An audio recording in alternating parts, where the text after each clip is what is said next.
വേനൽ ചൂടിൽ കേരളം വെന്തുരുകുകയാണ്. അന്തരീക്ഷ താപനില ഉയരുന്ന സാഹചര്യത്തിൽ പല ജില്ലകളിലും സാധാരണയേക്കാൾ 2 മുതൽ 4 ഡിഗ്രി സെൽഷ്യസ് വരെ ചൂട് കൂടാൻ സാധ്യതയുണ്ടെന്നാണ് കാലാവസ്ഥാ കേന്ദ്രത്തിന്റെ മുന്നറിയിപ്പ്. കൊല്ലം, പാലക്കാട് ജില്ലകളിൽ ഉയർന്ന താപനില 39 ഡിഗ്രി സെൽഷ്യസ് വരെയും, തൃശൂരിൽ ഉയർന്ന താപനില 38 ഡിഗ്രി സെൽഷ്യസ് വരെയും, പത്തനംതിട്ട, കണ്ണൂർ ജില്ലകളിൽ ഉയർന്ന താപനില 37 ഡിഗ്രി സെൽഷ്യസ് വരെയും, കോട്ടയം, കോഴിക്കോട്, മലപ്പുറം, കാസർഗോഡ് ജില്ലകളിൽ ഉയർന്ന താപനില 36 ഡിഗ്രി സെൽഷ്യസ് വരെയും വർദ്ധിക്കാൻ സാധ്യതയുണ്ട് എന്നാണ് മുന്നറിയിപ്പ്. ചൂട് കാരണം ആർക്കും പുറത്തിറങ്ങാൻ പറ്റാത്ത അവസ്ഥയാണ് നിലവിൽ. ചുട്ടുപൊള്ളുന്ന ഈ ചൂടിന് കാരണം എന്തായിരിക്കാം? കാലാവസ്ഥാ വകുപ്പിലെ ഒരു ഉദ്യോഗസ്ഥൻ നൽകിയ വിവരമനുസരിച്ച് നിലവിൽ ചൂട് കൂടുന്നതിൻ്റെ പ്രധാനപ്പെട്ട കാരണങ്ങളിലൊന്ന് ആഗോളതാപനമാണ്. അതിൻ്റെ ഭാഗമായി ഓരോ വർഷവും ചൂട് കൂടി വരികയാണ്. അതുകൊണ്ട് തന്നെ 2024ലും ചൂട് കൂടുന്നു. മാത്രമല്ല, ഈ വർഷം ചൂട് ഇത്രയും കൂടാനുള്ള മറ്റൊരു കാരണം പസഫിക് സമുദ്രത്തിലെ എൽനീനോ എന്ന പ്രതിഭാസമാണ്.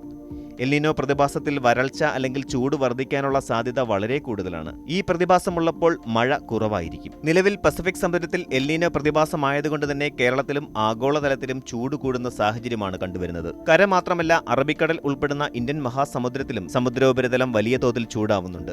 സാധാരണ രീതിയിൽ നിന്ന് 1 മുതൽ 1.5 ഡിഗ്രി ചൂട് കൂടുതലാണ് ഇപ്പോൾ അറബിക്കടലിന്റെ സമുദ്രോപരിതലം. അതുകൊണ്ട് തന്നെ കേരളവുമായി അടുത്ത് കിടക്കുന്ന സ്ഥലങ്ങളിൽ ചൂട് കൂടുന്നു. ഇവയെല്ലാം ചൂട് കൂടുന്നതിനുള്ള പല കാരണങ്ങളിൽ കുറച്ച് കാരണങ്ങൾ മാത്രമാണ്. സാധാരണ സമ്മർ തുടങ്ങുന്നത് മാർച്ച്, ഏപ്രിൽ മാസങ്ങളിലാണ്. എന്നാൽ നിലവിലെ സാഹചര്യമനുസരിച്ച് ഫെബ്രുവരി മുതൽ സമ്മർ തുടങ്ങിയിട്ടുണ്ട്. ഇത് ഇപ്പോഴത്തെ കാലാവസ്ഥാ വ്യതിയാനത്തിന്റെ ഭാഗമായിട്ടാണ് സംഭവിച്ചത്. കഴിഞ്ഞ ദിവസം വരെയുള്ള കേന്ദ്ര കാലാവസ്ഥാ വകുപ്പിന്റെ റിപ്പോർട്ട് പ്രകാരം വെള്ളാനിക്കരയിലാണ് ഉയർന്ന താപനില രേഖപ്പെടുത്തിയിരിക്കുന്നത്. 39.9 ഡിഗ്രി സെൽഷ്യസ് ആയിരുന്നു ഉയർന്ന താപനില. അത് ഇനിയും 40 ഡിഗ്രി വരെ ഉയരാൻ സാധ്യതയുമുണ്ട്. അതോടൊപ്പം കേന്ദ്ര കാലാവസ്ഥാ വകുപ്പിന്റെ ഓട്ടോമാറ്റിക് വെതർ സ്റ്റേഷൻ റിപ്പോർട്ട് പ്രകാരം 40 ഡിഗ്രിയോ അതിനടുത്തോ താപനില ഉയർന്നിട്ടുണ്ട് എന്നാണ്.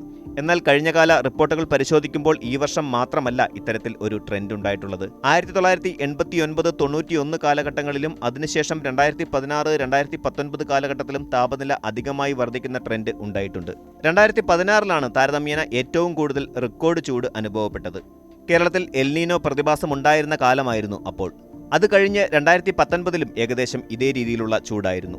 വരും ദിവസങ്ങളിലും ചൂടിന് വലിയ മാറ്റമുണ്ടാവുകയില്ല. പകരം ചൂട് കൂടാനാണ് സാധ്യത. ചൂട് അതിൻ്റെ പീക്ക് ലെവലിൽ വരുന്നത് മാർച്ച്, ഏപ്രിൽ മാസങ്ങളിലാണ്.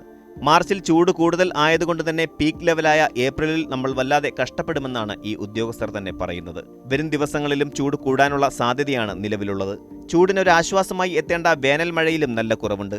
29 മില്ലിലിറ്റർ മഴ ലഭിക്കേണ്ടയിടത്ത് സംസ്ഥാനത്ത് വെറും 5.9 മില്ലിലിറ്റർ മഴ മാത്രമേ ലഭിച്ചിട്ടുള്ളൂ. അതായത് 80% മഴയുടെ കുറവ് നിലവിലുണ്ട്. വരും ദിവസങ്ങളിൽ കാലാവസ്ഥാ വകുപ്പ് തെക്കൻ ജില്ലകളിൽ നേരിയ മഴയ്ക്ക് സാധ്യതയുണ്ടെന്ന് പ്രവചിച്ചിട്ടുണ്ട്. അതും വളരെ നേരിയ മഴയാണ്. ചൂട് കുറയുന്നത് വേനൽ മഴയെ ആശ്രയിച്ചിരിക്കും. നേരിയ തോതിലെ മഴ ചൂട് കൂടാനേ കാരണമാവുകയുള്ളൂ. അല്ലെങ്കിൽ അതികഠിനമായ വേനൽക്കാലമാകും നാം അഭിമുഖീകരിക്കേണ്ടി വരിക. ഉയർന്ന ചൂട്, സൂര്യാഘാതം, സൂര്യാതപം, നിർജ്ജലീകരണം തുടങ്ങി നിരവധി ഗുരുതരമായ ആരോഗ്യ പ്രശ്നങ്ങൾക്ക് കാരണമാകുമെന്നതിനാൽ പൊതുജനങ്ങൾ ജാഗ്രത പാലിക്കണമെന്ന് ദുരന്ത നിവാരണ അതോറിറ്റിയും വ്യക്തമാക്കുന്നുണ്ട്.